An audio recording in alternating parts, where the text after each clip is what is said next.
Just kind of work around the room and take questions as they come. Please, sir. Do you envision a private-public partnership in stimulating rail development, or do you think that it's impossible for public transportation services to be satisfactory enough to cooperate? Yeah, and just to repeat, Mike will come to you, but how will we do the expanded rail? Will it be a public-private partnership, or could you do it purely publicly? It will be a public-private partnership because the corridors are owned by private parties, not the public.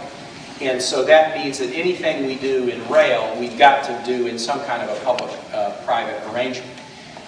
There was not dedicated rail funding for any of these projects until 2005, and Governor Warner's outgoing year, he put a dedicated rail fund in that we are continuing, and we're using that to do improvements in the I-81 corridor so that we can take more freight off I-81 and take it off a truck and put it on trains, hopefully.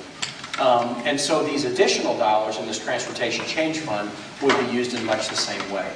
Almost all of these projects are trying to find strategic opportunities with either the CSX or Norfolk Southern on their corridors through Virginia to, eliminate grade crossings so that trains can move quicker, put in double track in some areas where there's choke points that cause passenger rail to have to slow down and wait for freight to go by. And so they will, it will be a very heavily a public-private partnership to make it happen. There is one other element that's very important, though, that we don't have complete control over, and that's the future of Amtrak. Amtrak has been kind of a piñata during the Bush administration because the White House has not liked it, the Senate has liked it, and the House has kind of been going back and forth. And that has led to it being kind of up in the air in terms of what the future of Amtrak is. I suspect the next president, there's going to have to be some consensus about the future of Amtrak in the next administration. And that obviously will play into what we would do on the passenger rail side. Questions? Yeah, please. Larry. What's the status of negotiations with other states that will be connected to us in the rail proposal? Great question. We had a really good meeting in Richmond last week on what is called the Coalition for High-Speed Rail. That is primarily a coalition focused on passenger rail, but we have partners in other states on the Eastern Seaboard with us in that coalition. We're working on a significant multi-state passenger rail project that would go basically from DC to Atlanta and then probably down into Florida. So all the Eastern Seaboard states were working together. That has been a strong partnership. That is further ahead than the partnership in the I-81 corridor on the freight rail side. We've had dialogue with Tennessee, we've had dialogue with Maryland and Pennsylvania, but there's been a little bit of a, it's kind of a chicken or egg. If we don't have any money to do anything, how many meetings should we have? And all the states are kind of wrestling with that. But there is interest and there is dialogue that's taking place between the states. So that, because particularly in the I-81 corridor, if we can do more robust rail access, that's going to help us deal with some of the congestion and safety issues on I-81. Yeah, right behind you, Larry, please. Gentlemen, I want to welcome you to the Shenandoah Valley. Thank you. It's a treat to have you here. I appreciate you standing up and offering this information. I have a question and a possible follow-up. Sure. I'd like to give just a little bit of a historical framework, if you don't mind. Tax increases nationally and statewide have resulted in two things: larger government and more regulations. Tax cuts have resulted in increased government revenues. So my question, why not cut taxes, use the increased revenues for VDOT? And appreciate it. Sure. My follow-up. Yeah. You want to ask the follow-up, or you want me to answer that one and then do a follow-up? Okay. Here is my philosophy on this. Tax increases are not always good or always bad. Tax cuts are not always good or always bad. It's about balance. It's about balance. As governor, I have pushed successfully 2 tax cuts. January 1 of this year, 1/10 of working Virginians that were paying the income tax no longer pay. We took 140,000 low-income working Virginians off the income tax rolls. I thought that was a good thing to do in a tough time. In my first year as governor, I pushed through a bill that got rid of the estate tax. 25 states don't have the estate tax. And I didn't have a philosophical problem with the estate tax, but I did have a competitive problem with it. Once the majority of states don't have an estate tax, it's not a good idea to have an estate tax if you want to be competitive. So I've pushed through both of those tax cuts gladly because I thought they were the right thing to do. But there is a fundamental kind of mathematical rule here, which is this. If in the three main sources that we use to fund transportation, we are dramatically less than the national average, we're going to have a below average transportation system, and there's just no two ways around it. So if we want to have better, we got to be willing to invest more. And so that's, you know, I'm glad to do tax cuts where they're warranted, but where you are under-investing in key infrastructure, infrastructure you need to keep your economy strong, I think you need to look for more revenue for it. That's, you know, kind of my philosophy. Thank you. I guess then it becomes a question of priority of where the spending will be. A current state legislator told me that he could not read the VDOT budget and understand it, much less the state budget. So my question, have you read the VDOT budget? And what is your understanding of how it presents itself? Sure. I have. I've looked. I prepared the state budget, including the VDOT budget, and so I've read it pretty carefully. It's hundreds of pages long, and so you know I couldn't necessarily say I would pass a test on every line item if you gave it to me today. But and I'm not going to ask which legislator couldn't understand it. We actually have a web page that is a pretty good web page in terms of laying out the information in the state budget. If you go either to VDOT, you can look at the VDOT budget materials on the web, or go to the Virginia Department of Planning and Budget. That is the state's budgeting agency. And we really give a lot of information, helpful information about the state budget and try to make it transparent. It's a lot of information because the budget is big, but and you know we're serving 7.5 million citizens. But it is very transparent information about everything that we spend. Other questions in the blue, right behind, yes. I don't know, I'm from a large family. So you can emote, okay. If you have trouble, I'll repeat, so. Having traveled in different states, I'm always proud to come back to Virginia because our roads have always traditionally been in great shape. But how do we spend our money in such a way that we don't all end up with the problems they have in Northern Virginia?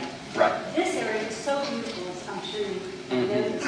We're from the Harrisonburg area, and we've seen a lot of development. Yeah. It's incredible. Right.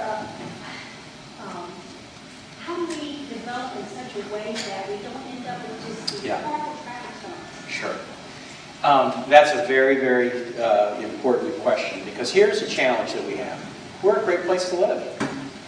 You know, we have one of the lower tax burdens in the country. Our educational outcomes, K-12 and higher ed, are some of the best in the country. Forbes magazine, national publications 4 times since I've been governor have called Virginia the best state to do business in the United States. Governing magazine says we're the best managed state in the United States. Education Week says we're the best place in America to be born for a child today if they want to have a successful life. What that tells me is people are going to be moving here. And, you know, so we're going to have growth challenges. The only way not to have challenges of growth is if we were really bad at everything and nobody wanted to come. That's not an option. We want to be good. So we're going to have people moving here, and that does create some really significant challenges. So how do we deal with our transportation challenges without just paving over everything and, you know, having sprawl and then losing the quality of life that we like? A couple of thoughts. First, let's recognize that the solution isn't just pavement. It's got to be rail and public transit.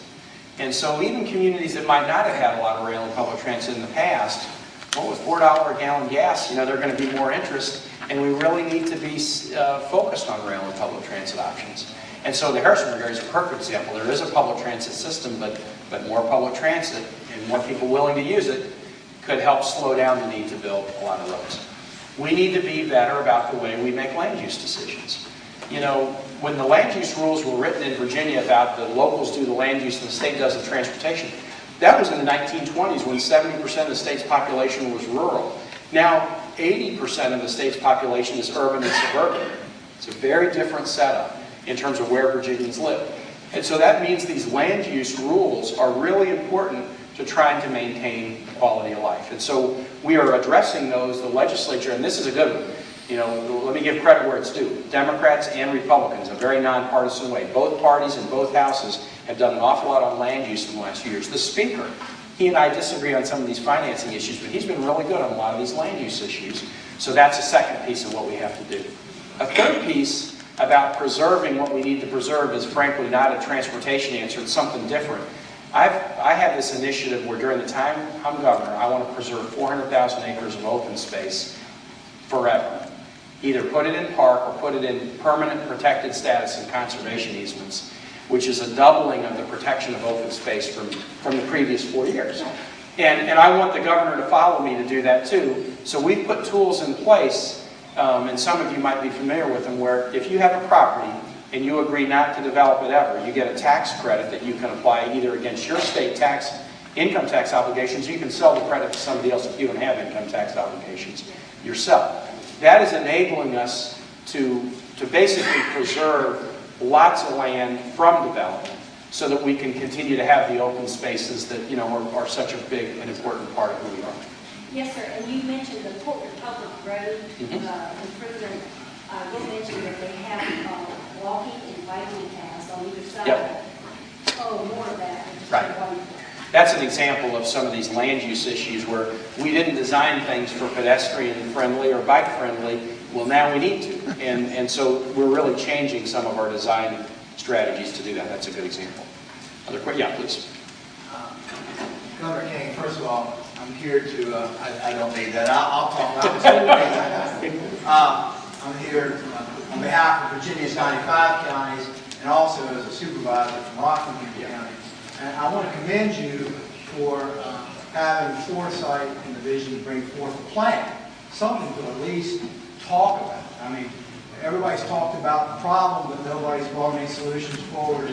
And VACO recognizes the fact that this may not be the perfect plan, but it's a plan nonetheless that people can now bite on, chew on, investigate, explore. And now we have some points that we can talk about, discuss, and negotiate. And we are certainly supportive of your efforts here, and we will continue to be supportive of those, and we will encourage wholeheartedly all 95 counties, and I'm sure our colleagues at VML also, and the cities and towns will encourage our delegates and our senators to go to Richmond on June the 23rd, and we ask the citizens of the Commonwealth to do the same thing, because it helps local government if the General Assembly takes their role in this. It is their fiduciary responsibility to provide the commerce transportation networks for the Commonwealth. And it's critical to governments, whether they're urban, suburban, or rural. Rockingham County, we're a mixed bag of everything. We have metropolitan areas, we have suburban areas, and we have rural areas.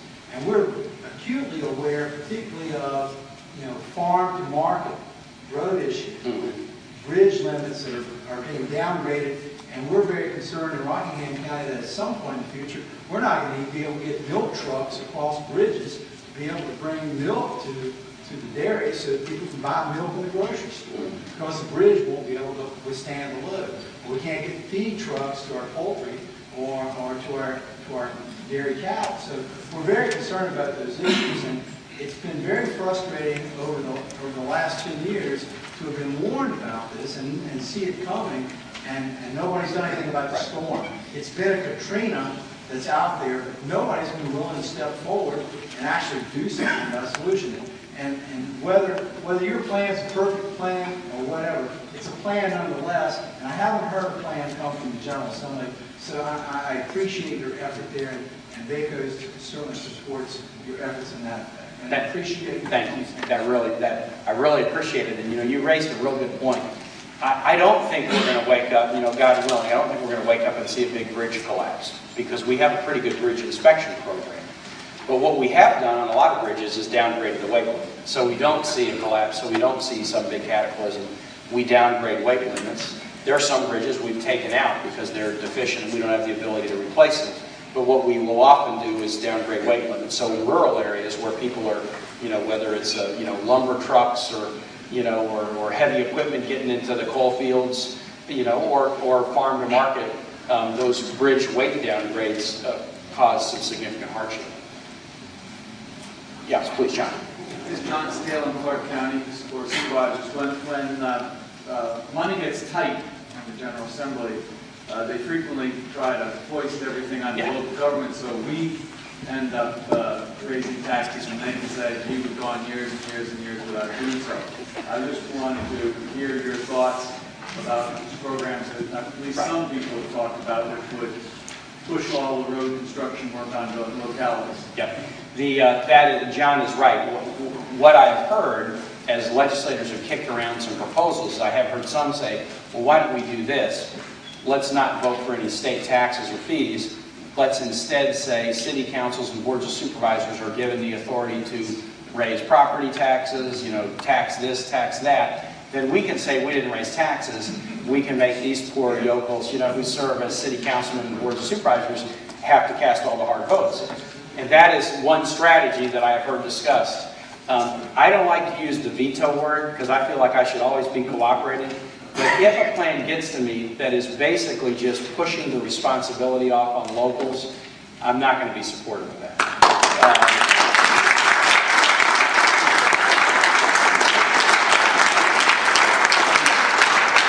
Part of it is these guys know, but some of you, I was in local government too. I was a city councilman and mayor in Richmond, and I remember how that used to feel, and I didn't like it, and so I'm not going to do it. And it's important that it be the state, because if you end up leaving it to locals, hey, one locality will build a road up to the border, and then the next one won't, or a bridge will go halfway across the river, and then it won't meet from the other side. Why not just let every citizen decide if they want to build a road in front of their house and connect it? This is a state responsibility to have a network that will facilitate both people and the economy. So, please. Also, and I'm in the road building industry. Some might do is, but anyway, I thought maybe if with the unfunded property, maybe we could put that into highway maintenance, and then nobody's missing it. They won't know where it went. Wow, creative idea. Just don't even check the list. We're going to stick it all in highway maintenance. Blair, that is a very good. But that was, because I couldn't figure out why she was here, and I thought, maybe that's it. Maybe we just need that solution.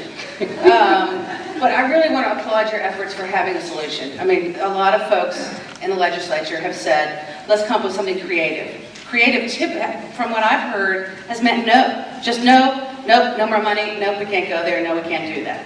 It's risk shifting is what it is. I'm in the asphalt paving business in Charlottesville, and I apologize, there's no town meeting there, so I can't talk there, but... I guess I should apologize. Well, that's okay. We're coming here. We're coming to you.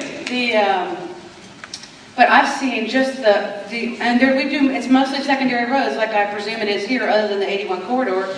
It's mostly a secondary road system. And you have taken, your plan addresses all of the system, not just Hampton Roads in Northern Virginia, which is huge. I can't even begin to tell you how huge that is. So I applaud you for that. And also, you're raising the car tax, the sales tax from 3 to 4% is at least a percentage. As we know now, the gas tax is a flat fee. Right.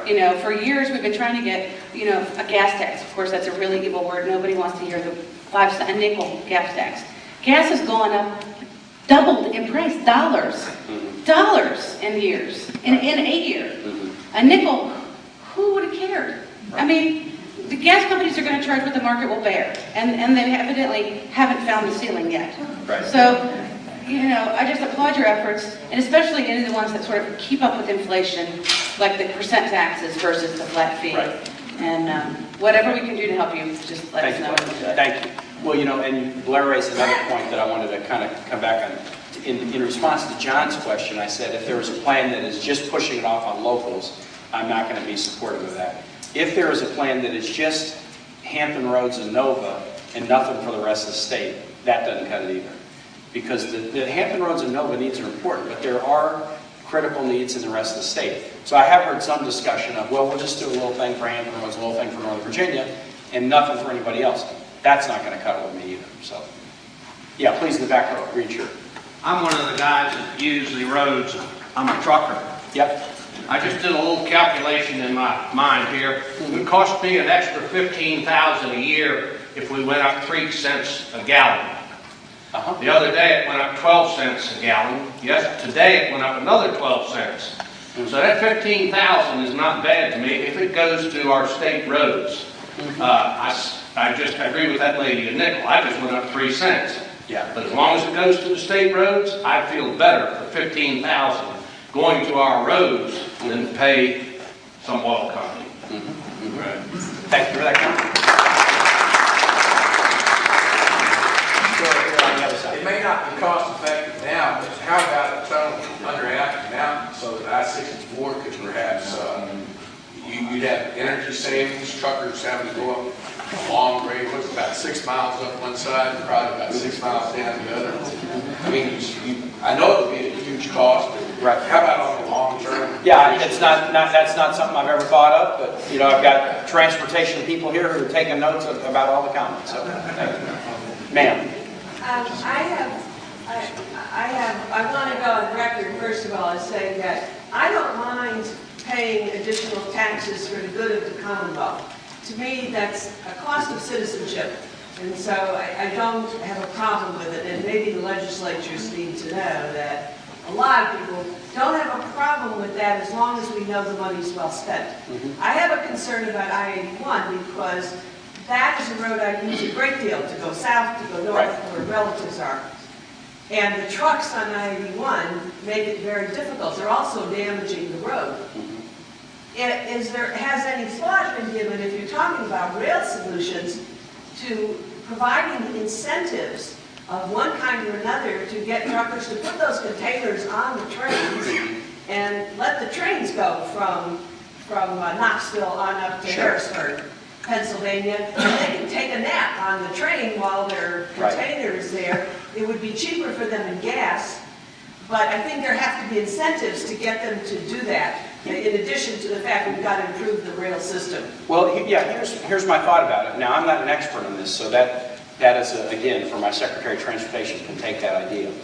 The decision about how goods get shipped are usually made by the company shipping the goods, and then they decide, do I want to go truck, do I want to go rail, what's the best way to get it there. Every time the price of gas goes up, rail becomes more attractive. And so that makes rail more attractive just as gas price goes up. But if the corridor isn't there, you just can't do it. And so we've always been working on the assumption that the thing to do to really increase the percentage on rail is to improve the corridor so that you can ship rail through Virginia, you can ship freight through Virginia by rail easier. There is a choke point in the corridor that you use to ship basically along I-81 up near Manassas. Because the quickest route is a route that goes up I-81 to Roanoke over to Lynchburg, then up Route 29 to Manassas and over to Winchester. That's the best corridor. But there was a choke point in Manassas that made it very difficult to ship a lot of freight that way. We are investing a lot of money right now to improve that choke point and open it up.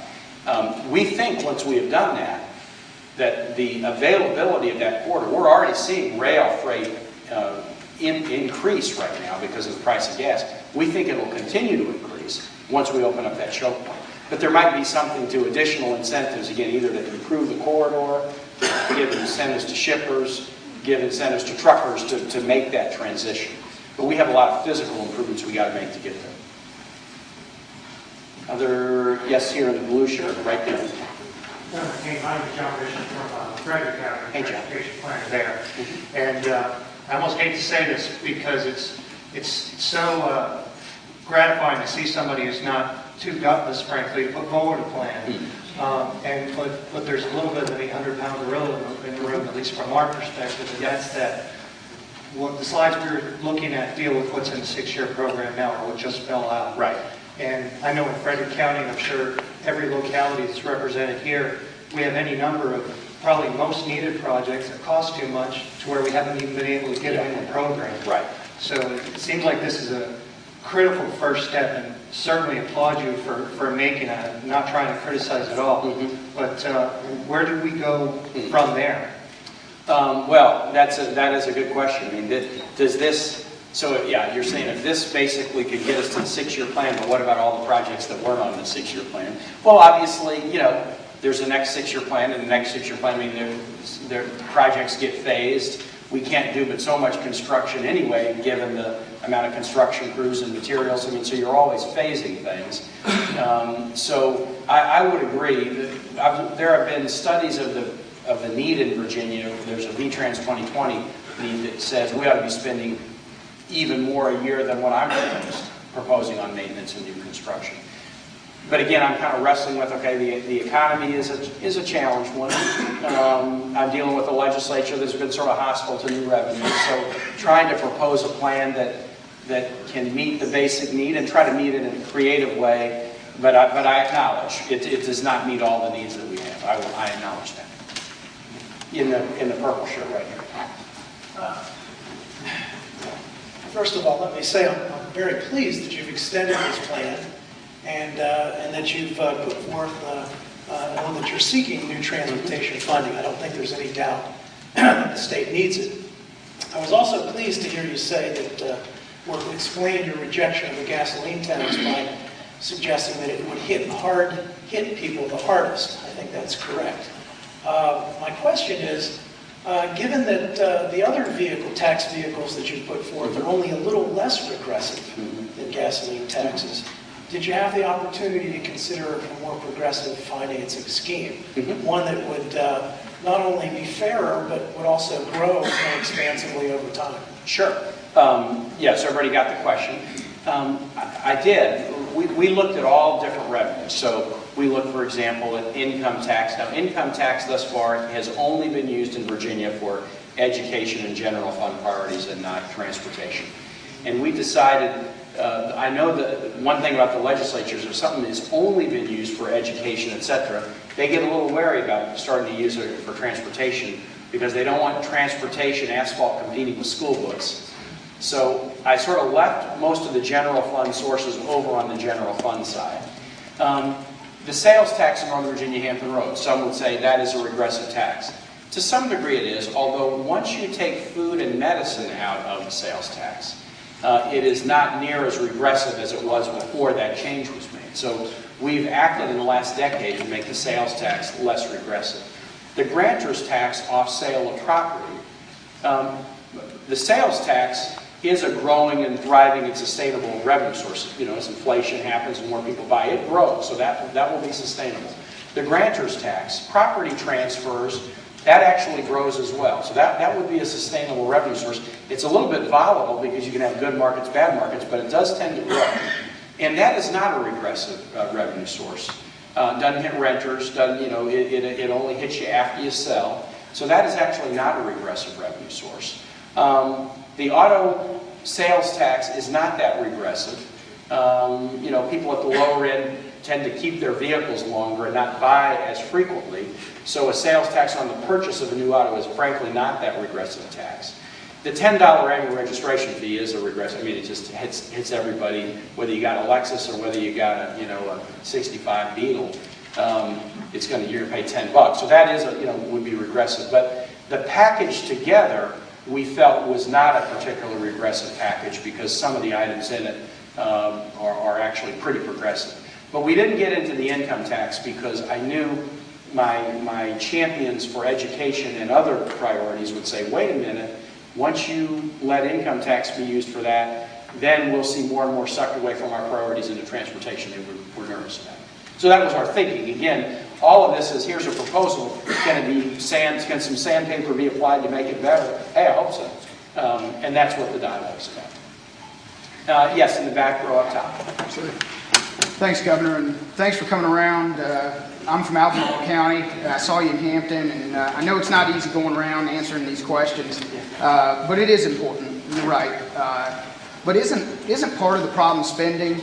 The last 390 years is how long it took us to get to a budget of $36 billion. In the last 10 years, we doubled it. Doug Wilder, when you were Lieutenant Governor, proposed what now is over $1 billion in savings. Yet the General Assembly, who's equally as guilty here, only acted on a fifth of it. Isn't there more that can be looked at? And things like Delegate Kaine in this area proposing to cut the Virginia Lottery advertising budget, or even merging departments. Aren't there spending items that we can look at and not resort to taxes every time there's a pinch? Look, great question, and there's sort of a couple of questions in there, so let me take them in order. Kind of general. Are there spending things we can look at cut? Yes, absolutely. And every day we do. I cut $300 million out of the state budget in October. And then in February, I came back and cut $1.4 billion out of the state budget over the next 2 years. And so we are cutting. When I cut the estate tax, that was $150 million that cut out of the budget in 2006. When we eliminated income tax on the lowest 1/10 of Virginia, that was about a $30 million reduction annually. So we are making cuts. But I kind of go back to, before I got into, I never thought I'd be in politics. And I was a lawyer, and one of the things I did was I ran my law firm. I was the managing director. We had 60 lawyers, 130 employees on 3 continents. And I had to make it all balance, so that people got paid. And I learned something about budgets, which is the best way, a really good way to do budgets is to benchmark yourself against others. So if I wanted to look at my rent payment and ask, am I paying too much for rent? I would get data on what every other law firm was paying for rent. And if I was paying 10% and they were paying 5%, we got to cut our rent by 5%. But if everybody else was paying 5% and I was paying 3%, then I would say, okay, I'm probably paying the right rent amount. And I would do that for rent, and I do it for health care, and I do it for salaries, I do it for everything. And that's what I do with government spending. So I benchmark what Virginia does against other states. What do other states charge in taxes? When I see that we are 36th in the nation in per capita spending, and we're 39th in the nation in taxes as a percentage of income, that tells me that sure, there are still some things we can find, but we're at the low end, not at the high end. If we were 5th or 6th... But that's where we want to stay. We do want to stay, and you know what? This proposal might move us 1 place or 2 places. When Forbes this year named the most business-friendly state, they didn't go to the state that was 50th. They gave it to us. We were 39th. They wanted a low-tax state.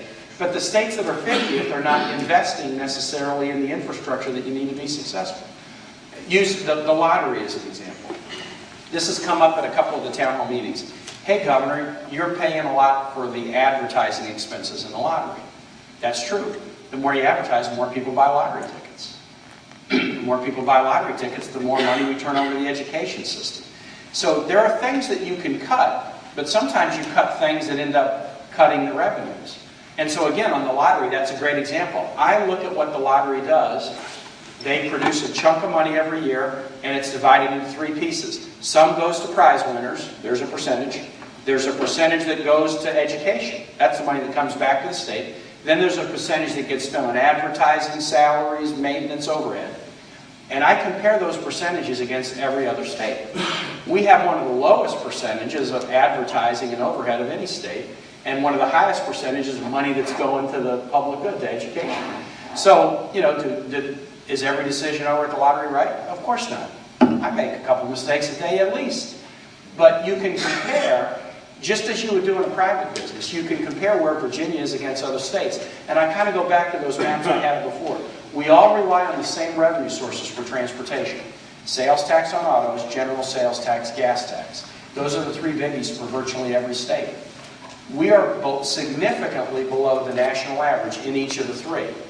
And that will translate into a significantly below average system, unless we decide this is important, we want to invest more. What about the Wilder Commission, though? The Wilder Commission, just for some of the folks here, when Governor Warner started, he put together a commission. Governor Wilder was the chair of it. They made a lot of recommendations about reductions to put in place. Governor Warner put a number in place, but a number were not put in place. When I did the $300 million reduction in October, and then when I had to go back because of slowing revenues and do a $1.4 billion reduction in February, we pull out the Wilder Commission set of recommendations every time we're faced with it, and we say, okay, is there anything in here that has not been implemented that we think we can implement to save? And there are some things there's some things you could do to save that we decide we're not going to do because you could save, but you might have another elsewhere. I could save money if I advertise less in the lottery. But if we sell less lottery tickets and it produces less for schools, well, that's a savings that we might not want to do. So, again, but your first point is right. Can we save more? Absolutely. Absolutely. So every day we're trying to find, are there things that we can do to save more? We're going to keep doing that. 2,000 less employees at VDOT than there were 6 years ago. And the on-time on budget has gone up, it's like night and day difference. So we're going to keep looking for those. But we do run up against some math laws where you can't have all the revenue sources be significantly below average, but have a better than average system. You just can't do it. In the back row, ma'am with red hair. Thank you. Hi, Governor Kaine. I'm Kaine Harrison, and tonight I'm representing Rockingham Memorial. Yep. The hospital we talked about, the Porter Public Road. We appreciate all the feedback you've been asking for, and are certainly excited about your plan. I know that you're facing a lot of battles. The piece that we're most excited about is the grant, the Transportation Partnership Funding Grant that our county officials so wisely are putting in any day now. That will also help support that infrastructure. But Fort Republic funding is critical to that. And this grant could save the Commonwealth $26 million over time. So we really hope that that'll go through and that the support funding will get through so that our patients can get to the hospital and to the walking trails that we're building around it. Okay. So we wish you luck in this and just really appreciate your support. Well, thank you for saying that. Just that piece of the proposal was the third piece, Transportation Change Fund. 75% of that money is for rail and public transit. 25% is for economic development. Bunch of it into the Transportation Partnership Opportunity Fund, where we do these projects in tandem with, the local community, usually an employer, and us will put money together in tandem to make an improvement. That is a fund now, but there's $9 million in that fund now for the next 16 months. That's not a lot of dollars to spread around the entire Commonwealth. So if we can get this plan, we can put more money into it and make some things happen. I'm going to come down here and say I like to make the guy with the mic just have to run like up and down. Call it the back, call it the front, call it one side, call it the other. I might be from over the mountain in Albemarle County, and I think I'm on the Board of Supervisors there, and I think they'd want me to give you two messages. One, we're really glad for the transit and rail part, and hope that that's also one of the things that you won't let them leave Richmond without. We're trying to form our own regional transportation authority, so we have our eye on what's going on with that. Then the other is a story that maybe you can make use of. If you had shown the district that we're in, which is the Culpeper district, one of those red dots would have been the improvement on 29 North that would have flattened down a hill and widened a stretch of the highway that's a choke point. And the reason that that's something that I'm getting more emails about that than anything else right now is because if you were to drive it today, you would see a lot of signs that say, "Brake for Sydney." And Sydney was killed. A young woman who was killed there, probably because the truck didn't see the light because of the way the hill comes up, and that we've had on our 6-year improvement list for 10 years, and it was wiped out by the CDB when they said they didn't have enough money. So we really hope this works. This young lady, when was this? About 10 days ago. This was a senior at Albemarle High School. Yeah, I was up in Charlottesville the next day, and somebody mentioned that to me and said that there's a safety challenge with that particular stretch of road. But It's been on our list, and it was removed with our most recent correspondence from the state. Thanks for mentioning that to me, Sally. I'm going to take one more, and then I'm going to stay down here and visit a little bit if folks want to just come up. My voice starts to kind of run out here after about an hour and a half, right here on the aisle. Dr. Kaine, I like a number of others that spoke earlier. I do applaud your efforts to bring transportation to the forefront. The highway network in years past has set the bar, I think, for other states around us in the transportation program we had. But over the past 10 or 15 years, I've seen that deteriorate, decline, and congestion has gotten worse. If we don't increase a gas tax, how do we get out-of-state travelers to share in the cost of transportation? Yeah, great question. so if I was standing back from my own plan and saying, okay, well, so what's a weakness? I would focus on out-of-staters. The sales tax component in Northern Virginia and Hampton Roads will pick up out-of-staters in those regions, which have a lot of out-of-staters. Northern Virginia because it's right on the border, and Hampton Roads because of the tourism economy. So that regional plan will pick up out-of-staters in those regions. But the absence of a gas tax is a weakness because it doesn't pick up out-of-staters. And so I wrestled with that versus, gas being at these levels and the notion of the House just saying, and I've had a lot of, I have very civil dialogue with the Speaker about this. We talk about this stuff a lot. We don't agree. We are still able to talk and share our opinions very candidly. And he's just always made very plain to me that the gas tax will be like the chief non-negotiable. We're not going to do that.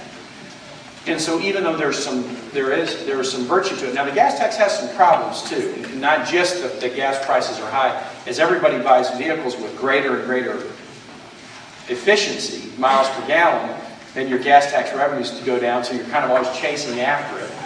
So there's a problem there. But it has some strengths, but I knew if I put that as the heart of my plan, the reaction would be, you don't want a dialogue, you don't want to find a compromise.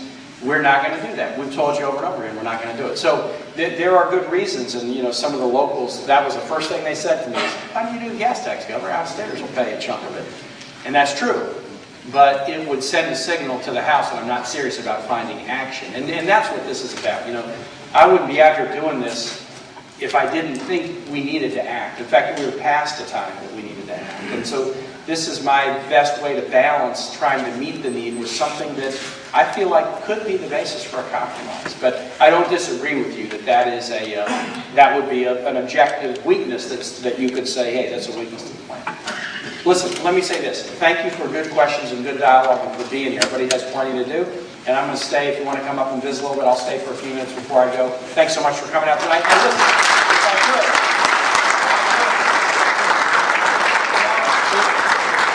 if you would like to help, the most helpful thing is just to tell your legislators, this is a good plan, but if you can do better, do better. But don't do nothing. Don't do nothing. Thanks.